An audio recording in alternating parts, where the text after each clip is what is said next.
ఒకటి రాష్ట్రాల గురించి చెప్పాను, 10 ఏళ్ళు జరిగిన డెవలప్మెంట్ చెప్పాను, ఏమేం చేశాను, మనకుండే అడ్వాంటేజెస్ అన్ని మెన్షన్ చేశాను.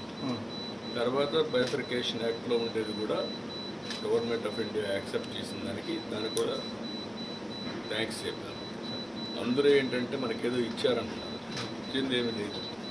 బైఫర్కేషన్ యాక్ట్లో ఉండేది అమరావతి బైఫర్కేషన్ యాక్ట్లో ఉంది, పోలవరం బైఫర్కేషన్ యాక్ట్లో ఉంది, బ్యాక్వర్డ్ ఏరియాస్ డెవలప్మెంట్ బైఫర్కేషన్ యాక్ట్లో ఉంది, క్యాపిటల్ ఇన్వెస్ట్మెంట్ ఉంది, స్పెషల్ స్టేటస్ ఇస్తున్నప్పుడు హామీ ఇచ్చారు ఏది కాంగ్రెస్.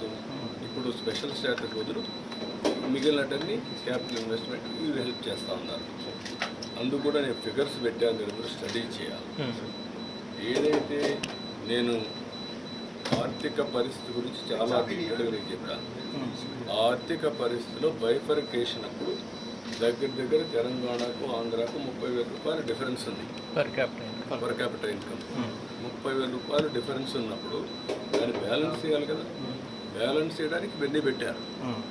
అవన్నీ ఇంప్లిమెంట్ చేసే స్టేజ్లో మా గవర్నమెంట్ పోయింది, వీళ్ళు వచ్చారు, నేను దాన్ని పికప్ చేశాను, కొద్దిగానే చేయగలిగాం.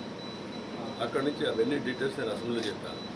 వీళ్ళు వచ్చినాక ఏమైంది, బైఫర్కేషన్ నాటికంటే ఇంకా అధ్వానమైన పరిస్థితి పడిపోయాం.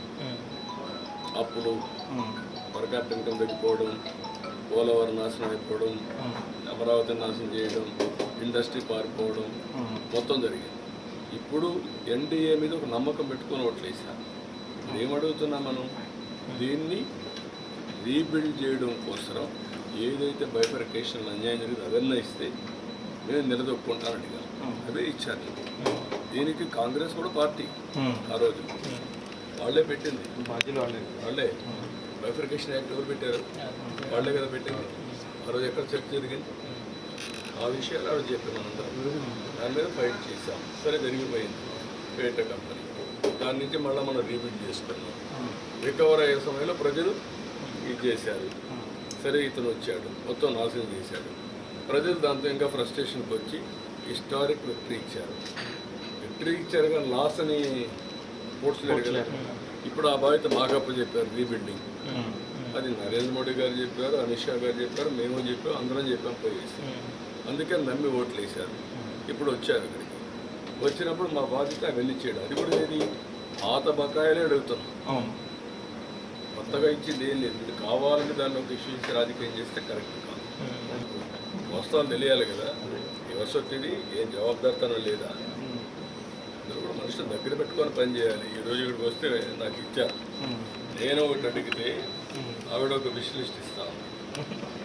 ఇది SBMG, మనకంటే 3-4 రాష్ట్రాలు వెనకాల ఉన్నాయి. స్వచ్ఛ భారత్లో ఆ పనులన్నీ ఇస్తే ఒక్క పని చేయాలి. ఇంకొక పక్కన జల్ జీవన్ మిషన్ రూపాయి ఖర్చు పెట్టి లాస్ట్ 3లో ఉన్నామని కంప్లైంట్ పెడుతున్నారు. లాస్ట్ 5 ఇయర్స్లో ఇలా చేశారు, మనం యూటిలైజ్ చేసుకోలేదు. ఏదైనా డబ్బులు అడగకపోతే ముందు మీరు పరిస్థితి వచ్చారు. ఎవ్రీ డిపార్ట్మెంట్ డబ్బులు డైవర్ట్ చేయడం, ఏదంటే చేసేయడం. అంటే ఎక్కడికి పోతున్నాం అంటే ఈయన అడగకూడదు, ఈయన ఫైనాన్స్ మినిస్టర్ ఇదే పని. సిగ్గు లేకుండా మాట్లాడుతున్నారు అంటే అడగకుండా ఉంటారా? అంటే ఇవన్నీ జరిగినట్టు ఇంటికి మీరు సమాధానం చెప్పాలా లేదా? ఎవరు చెప్పారు సమాధానం?